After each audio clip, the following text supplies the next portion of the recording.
In this video, we will learn about days and months. Di video kali ini, kita belajar tentang nama-nama hari dan nama-nama bulan.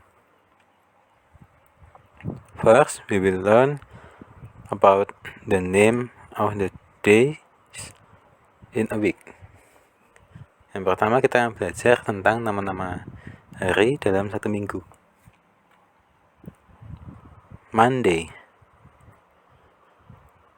Tuesday, Wednesday, Thursday, Friday, Saturday, Sunday. And this is the example how we use the name of the days in the sentence. Ini adalah contoh bagaimana kita menggunakan nama-nama hari di dalam kalimat. I can play all day long on Sunday. Yang artinya, saya bisa bermain sepanjang hari di hari Minggu.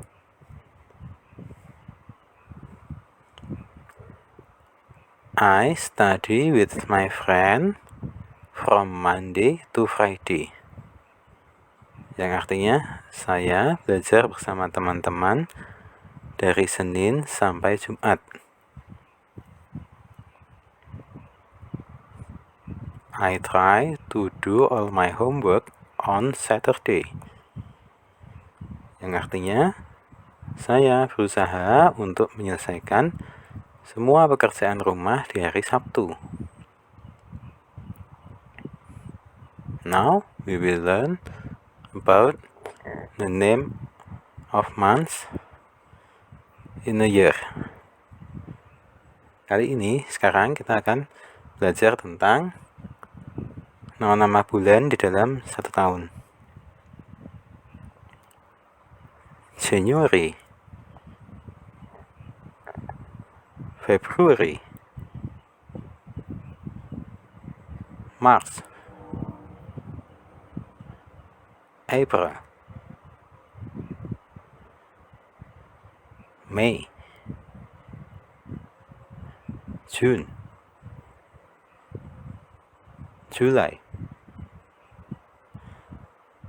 August, September, October, November, December. And this is the example how we use the name of months in the sentence. Ini adalah contoh bagaimana kita menggunakan nama bulan dalam kalimat. I was born on July 18, 2005. Yang artinya, saya lahir pada tanggal 18 Juli 2005. My brother was born on August. Yang artinya, saudaraku laki-laki lahir di bulan Agustus. The first month of the year is January. Yang artinya bulan pertama dalam setahun adalah Januari. The last month of the year is December. Yang artinya bulan terakhir dalam setahun adalah Desember. Okay, that's all for now. Thank you for watching. Thank you for like and subscribe, and also for share this video. See you on the next video. Goodbye.